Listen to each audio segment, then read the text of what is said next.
Hey, what's up, guys? So today I'm going to show you how to create a social media content generated agent using the Pydantic AI agent framework. If you go back in the video archives, you'll see that I created a AI agent a few months ago using the Crew AI framework. Uh, my goal on this channel is to teach you how to create AI agents, and these agents will be well designed to enhance your productivity in both personal and business tasks.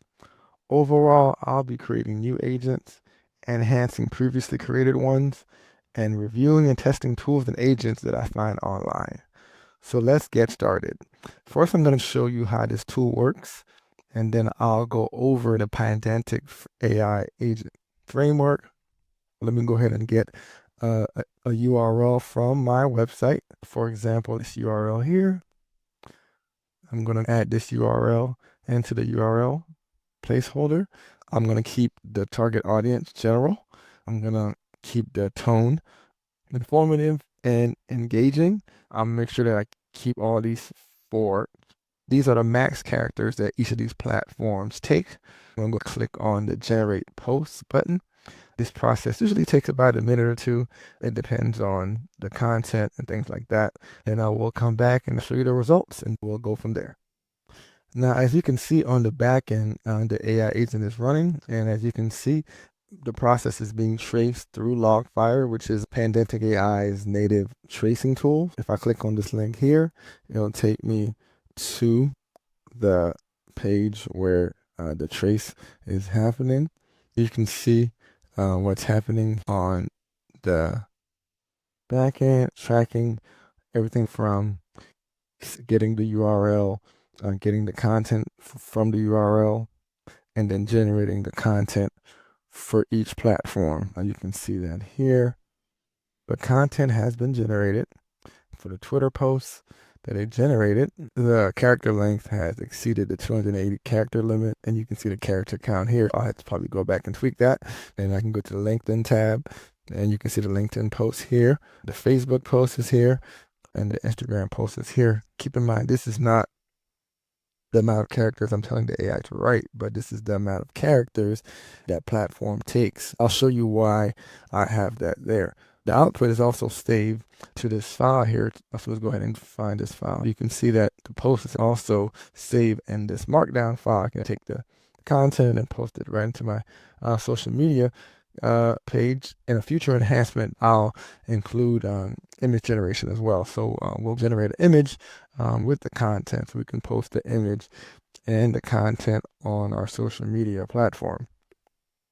In addition to having the Streamlit UI version of the application, I also created a version where you can run this in the terminal. Here, I'm running the agent in the Streamlit UI, but you're able to run the agent in the terminal by writing the command python social media agent.py, which is in the README file. If I run that command, it's going to ask me to enter the URL similar to how it does in the Streamlit UI. So in this one, we did the AR startup ideas. So let's get that URL and type it in here. It's going to ask me to enter audience. I'm not going to enter audience, and by default, we'll just go ahead and set this general audience here. Tone, we'll keep the tone simple, and then it's going to go ahead and run the agent, and we can actually go into LogFire and see what's happening there. So let's go ahead and do that. Let's click on this link here. We'll take a look and see what's happening in the logs. And then I'll wait for the content to be generated. The content will be stored in a markdown file. Let's go back and see what's going on in the terminal. So you can see that the content is actually being displayed in the terminal instead of on the UI. And now if you take a look, you'll see that it's well formatted here, and also it's been saved in a markdown file. You can review it, make edits, and then copy and paste this right into your social media platform and include hashtags and all that good stuff. All right, and in the README file, it gives you information on the tool and how it works. Here is what I mentioned regarding the platform character limits, what the tool does and how it works, the input information. Now, if you want to clone the repository, you would go to this link here, move to a folder, create a Python environment using this command, or you can use Conda as well, and then install the requirements, clone the example.env file, enter your API key, and then you can run the Streamlit UI version, or you can run it right into the terminal.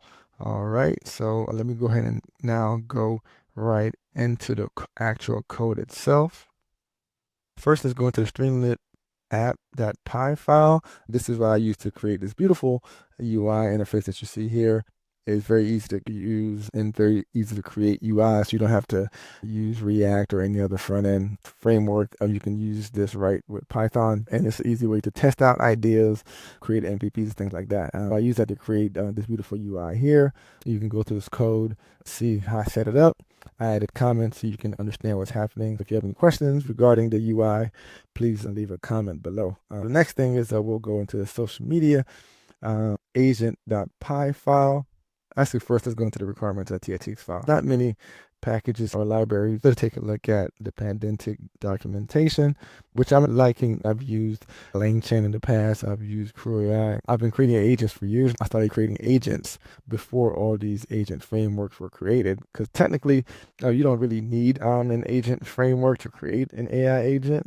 It just makes it easier and simpler, but that depends on the use case. If you go to the Pydantic introduction page, you can see how you can install it by running the pip install command. Then you can install LogFire if you want to trace what's happening. There's a slim version of Pydantic AI as well, but I'm using the full version right now. They have tons of examples you can check out to get inspiration and see how the framework works, how to set up tools, dependencies, and things like that. It's set up in different modules where you don't have to install everything at once. If you're only using the OpenAI models, you can install those, or the Anthropic models. If you're using open source local models like Olama, you can install the modules for that. For example, you can export the API key right into your terminal, or you can use .env. And here is how you can use something like OpenRouter, which I'll show you in a second, that I'm using myself. Test different models, local models, and closed source models to see what gives the best output. Now let's go to the main code itself. Here I'm importing all the Pydantic files. I'm setting up a LogFire to log. I'm setting the platform limits, the default audience, tone, and the outputs path directory, so that when the content is generated, it can be stored in this folder. As we continue through the code, we'll go over why I like using Pydantic AI is because of the type safety. Each piece of information that goes into the model and into the agent has a schema or model, so that way you know what's going in and also what's coming out. That significantly reduces errors, especially in production environments. Also, you always get a structured output. We have the content purposes, the website content, model schema, we have the social media post schema or model, and then we have the Firecall responses. It's been set and predefined. You know what's going in and you know what's going out. So now we give the agent its dependencies. Basically, that way the agent knows that I need this in order for me to function. We also specified the result type and the schema or the model for that. Down here, we have the system prompt that we're going to be using. This system prompt can always be improved to make it better. Again, it's trial and error. This is for the content extraction agent. This agent will be used once the content comes out from Firecrawl to be able to get the information from it. Here we have the post generation agent. This is what's going to be creating the posts. We have the tools that the agents are going to be using. We have that there. And then we have additional functions down here. We have the get content preferences. This is what sets the default audience, the default tone, if the user inputs it, or it sets the default. And then we have the main function here that we call when the Python command is ran through Streamlit or through the terminal. So I hope that you found this tutorial helpful. There's much more tutorials to come. I'm actually going to create a part 2 of this tool to enhance it a bit, add more functionality, add image generation and things like that. Feel free in the comments to add anything that you think I should add to this tool. I'm going to go ahead and share it in my repo. I'll also add that in the comments below. Don't forget to like and share this video. I would really appreciate it. Until next time, thanks for watching.